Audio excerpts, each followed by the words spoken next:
Assalamualaikum guys, bertemu balik dalam kita punya channel Bro Nas Channel. Korang macam mana? Okey tak video sebelum ni? Tak apa, relax. Itu video kita yang terawal. Yang ni kita baru lagi. Kalau korang tengok pun kita punya set pun dah berubah. Macam saya cakap, kita akan improve dari hari ke hari. Okey, sebelum kita mula, untuk korang yang berminat dengan cerita-cerita seram ataupun korang sendiri ada cerita-cerita seram, korang boleh sharekan dekat kami. And jangan lupa subscribe, like, comment and share. So, let's go to the story.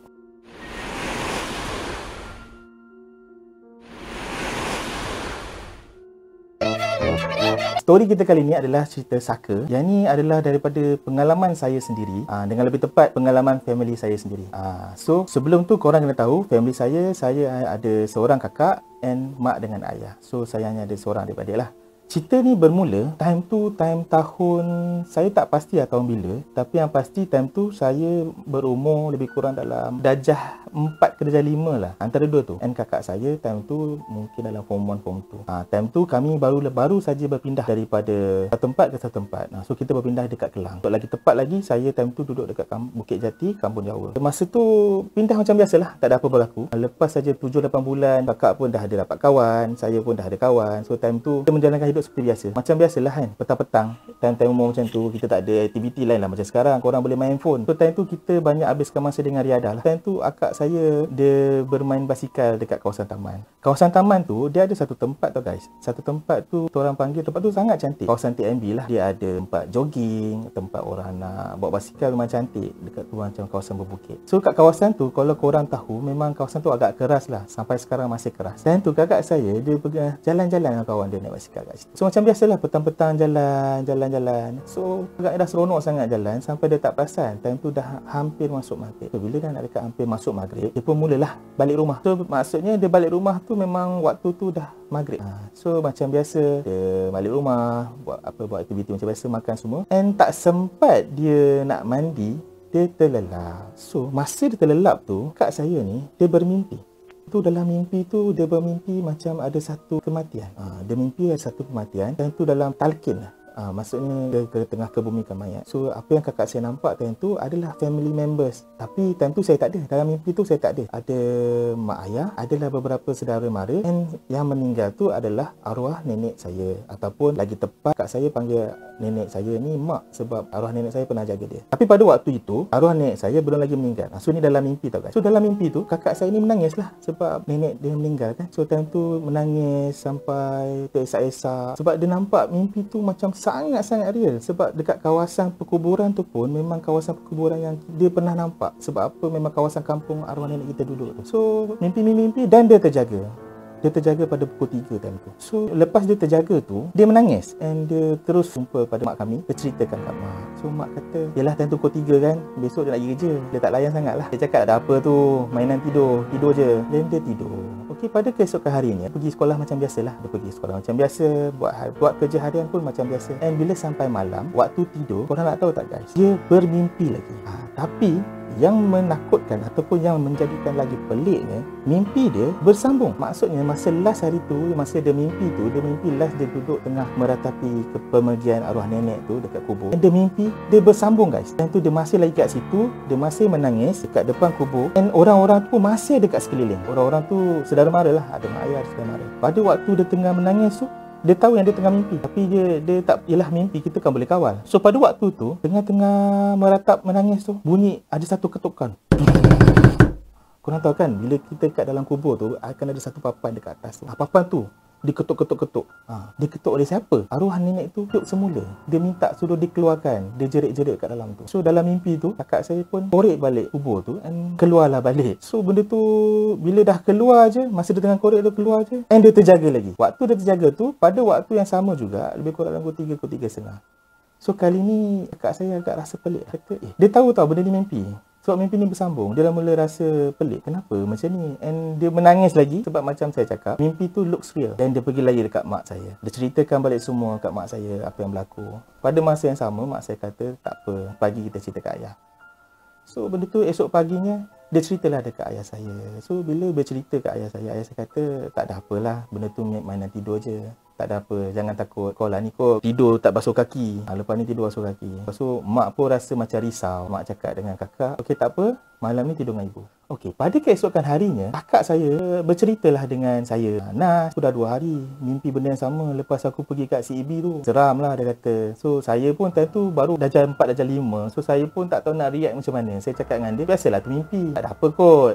So, saya just bagi tahu macam tu lah. Tapi, nampak dia bercerita tu, muka dia sangat-sangat nampak risau lah, nampak takut. Sebab benda tu dia tak pernah lalui kan. So, malam tu dia nak tidur pun dia rasa takut. Tapi pada waktu malam tu, tak ada apa yang berlaku. Dia tak mimpi pun. So, besok pun dia relax lah. Dia rasa, oh ingat dah tak ada lah. Betul lah ni mainan tidur. So, nak jadikan cerita, pada next weeknya, hari apa saya tak ingat, pada malam tu, dia mimpi lagi. Kali ni dia mimpi, masih bersambung. Kalau sebelum ni dia mimpi last, benda tu hidup balik. Dan kali ni dia nampak physically arwah nenek dah bangun and dah keluar daripada liang lahat tu. Apa dia cakap? Dia daripada jauh, dia semakin lama makin dekat, and makin lama dia dekat tu, daripada wajah yang berumur, dia berubah menjadi seorang perempuan yang sangat cantik. Perempuan yang cantik, baju putih. Dia semakin menghampiri tau kakak saya. Dia datang dekat and dia bagi salam. Assalamualaikum. Saya si Polan. Tak maaf saya tak bagi tahu nama sebab ada nama. So saya rahsiakan nama tu. So ialah bila orang dah bagi kau salam, lagi pula benda tu dalam mimpi, mana boleh kau kawal. Kau pun jawablah salam tu, Waalaikumsalam. Dia bagi tahu dia nama sekian and saya nak berkenalan dengan awak, nak berkawan dengan awak. Itulah first time dia berjumpa dengan si Polan ni.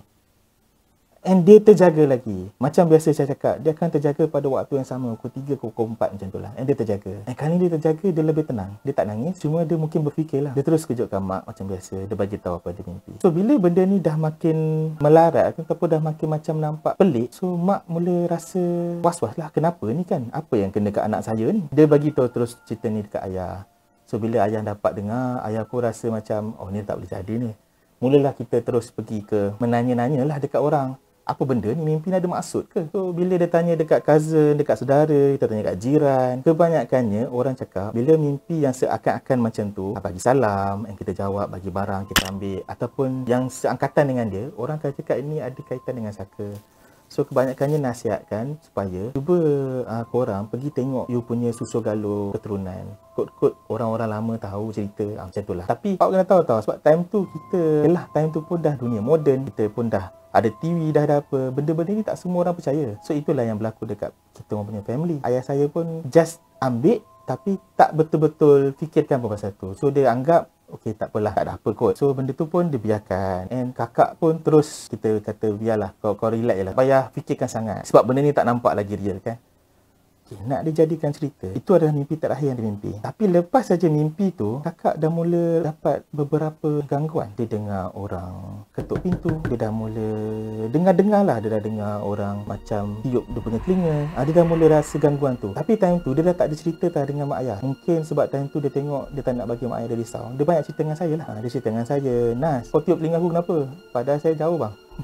Saya kat depan. So benda-benda ni dah mula diganggu macam tu. Sampailah satu malam ni, saya agak tidur lambat lah. Lebih kurang dalam pukul 12 kot saya tidur. Tapi mak ayah saya ni tidur awal tau, sebab diorang kerja pagi. So satu malam ni, saya ada dengar macam bunyi orang tengah bercakap. Tapi sangat-sangat slow. Macam tu lah, macam orang tengah berbisik. So saya tak adalah berani sangat. Tapi bila kita dengar macam tu, sebab kita tahu dekat dalam rumah ni kita ada family kita je. So saya pun pergilah. Saya pergi and saya nampak akak saya, dia tak tidur lagi. Dia tengah duduk dekat satu sudut, dekat atas katil dia, dengan kepala dia tunduk, dia angguh-angguh macam tengah bercakap.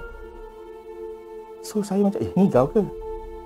So saya teruslah pergi dekat dia. Saya terbuka lampu, saya pergi. Muka dia terkejut and macam dia malas nak layan saya lah. Dia kata, tak ada apa. Kau pergi tidur lah.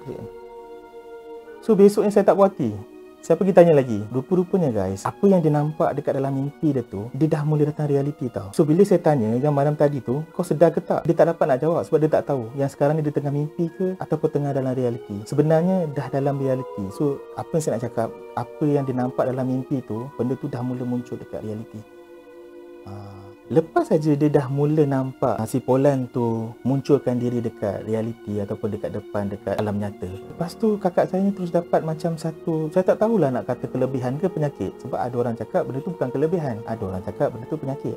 Sebab dia dah mula boleh nampak alam-alam raib. Dia dah boleh nampak benda-benda yang sepatutnya tak perlu nampak. So, bila dia pergi kat satu-satu tempat yang gelap, dia akan nampak sesuatu. Contoh, ada satu hari tu kami tengah pergi kat mana saya tak ingat. Rasanya Bekel lah kot saya rasa, dekat macam air terjun.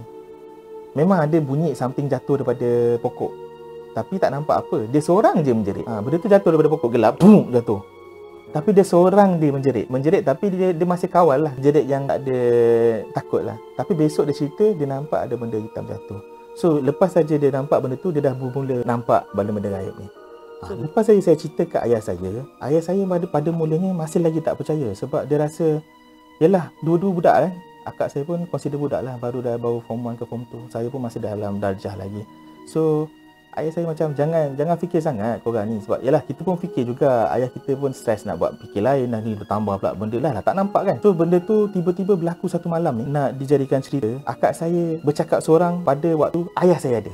Time tu kita orang baru lepas makan, masing-masing tengah tengok TV. Tiba-tiba akak saya bangun. Dia daripada bilik, dia bangun terus menonong je. Dia macam sleepwalking. Dia buka pintu, lepas tu tutup. Lepas tu ayah tanyalah, kau kenapa kau buka pintu? Siapa yang datang? Si Polan tu datang. Dia sebut nama tau guys, tapi saya tak boleh sebut. So ayah saya mungkin tentu penat. Dia jadi marah lah. Kau ni kenapa ni? Jangan main-main lah benda ni bla bla bla bla. Dia mula marah dan mula, yelah, tentu keadaan agak intens tau. So bila dia jadi macam tu, ayah saya nampak sendirilah yang akak saya, macam saya cakap tadi, dia bila benda tu datang, dia punya pergerakan sama je. Dia akan tunduk, dia akan bercakap. Yang bercakap tu korang takkan dengar. Macam tu dia. Dia macam berbisik. So lagilah ayah saya hot. Ayah saya cakap lah, kalau betul lah benda ni ada, benda ni wujud, memang ada kat depan ni, kenapa tak tunjukkan muka kau depan aku? So, ayah saya cakap je sampai kat ujung tunjukkan muka depan aku tu. Tiba-tiba ayah saya senyap. So saya assume time tu mungkin ayah saya nampak. And ayah saya terus diam, dia duduk, dia macam bercakap lah. Tapi mostly bercakap tu ayah saya macam cakap dengan akak saya lah.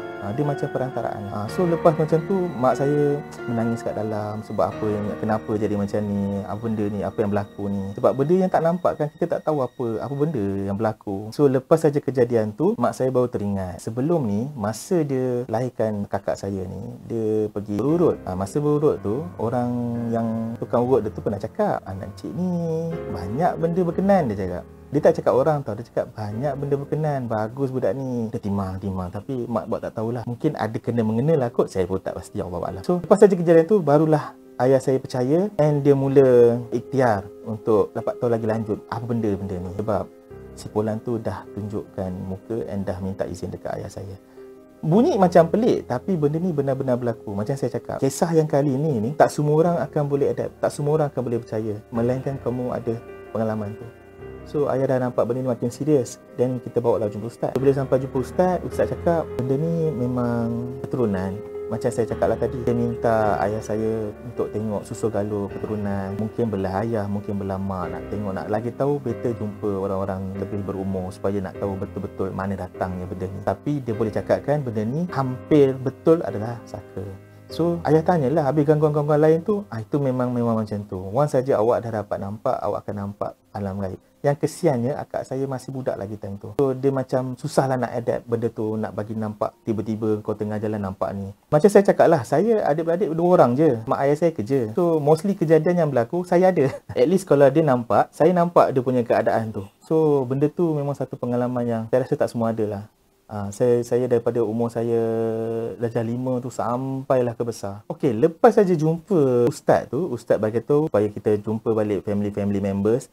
Sebab family members akan tahu cerita yang sebenar. Lain lagi macam nenek saudara ke. So ayah saya terus ambil keputusan untuk pergi balik Johor. Sebab ayah saya rasa kuat yang mengatakan yang ini mungkin daripada susu galur dia. So masa nak pergi tu pun ada kejadian juga guys. Okey, apa yang berlaku So masa kita nak pergi tu, masing-masing perasaan bercampur baur lah. Macam saya sendiri, tipulah kalau saya kata saya tak takut. Sebab benda ni jadi almost every day. Every day akak saya akan cakap seorang. Akak saya akan pergi dekat depan cermin, dia cakap seorang. Ada sampai satu masa tu, Nas, kau nak tengok tak muka si Polan? Sini. Dia tunjuk kat depan cermin. Ni dia. Dia tunjuk kat depan cermin tu, muka dia tunjuk. Tapi mungkin dia tunjuk tu adalah si Polan tu. So masa kita nak pergi ke Johor tu, tengah siap-siap. Orang ada bela kucing tau. Ada dalam 2 ekor, 3 ekor. Masa tengah nak siap-siap tu, nak ambil barang semua. Yalah, dah alam kita nak balik Johor kan. Tidurlah sayang sekali. Kita bawa baju semua, dah angkat-angkat. Kucing saya 3 ekor. Pandang dinding dengan mata yang sangat bulat. Dia pandang je dinding tu. 3 ekor tau, bukan seekor. 3 ekor. Selalu kalau dia macam tu, dia nampak cicak. So saya pergilah. Nampak cicak ke kan? Dia tak, dia pandang masih pagi pandang. Tiba-tiba akak saya tolak saya. Dah Nas. Cakap kenapa? Dia ada kat situ. Dia nak ikut. Ya guys. Benda tu ikut sekali. Saya tak pastilah macam mana dia ikut. Dia duduk dekat dalam kereta sekali ke, saya tak tahu. Sebab saya nampak sepanjang perjalanan akak saya muram je. Okey, dalam perjalanan kami ke kampung tu, alhamdulillah tak ada apa-apa masalah lah. Kita jalan dengan elok. Kita sampai pun lebih kurang dalam pukul 3, pukul 4. Sampai je kami kat kampung tu, benda yang mengejutkan, nenek-nenek saudara, kita punya Pak Long, Mak Ngah yang memang mungkin tahu pasal cerita ni, ada juga dekat kampung tu. Diorang dah macam get ready dah. Korang tahu tak lepas tu jadi apa? Kalau korang nak tahu, nantikan episod 2. Pada hari dan waktu yang sama. Khamis malam Jumaat. Okey, terima kasih guys sebab sudi dengar saya punya celoteh ataupun cerita seram kita pada hari ini. Macam saya cakap, cerita seram kali ni berbeza sikit sebab berepisod. Sebab cerita pasal saka ni sangat panjang. Okey guys, pada korang yang belum lagi follow ataupun belum lagi subscribe. And walaupun dah subscribe, jangan lupa tekan lonceng sebab takut korang terlepas. Nantikan episod 2 guys. So pada korang yang ada cerita-cerita seram, boleh sharekan dekat saya, dekat email kat bawah saya tunjuk kat sini. Okey guys, terima kasih.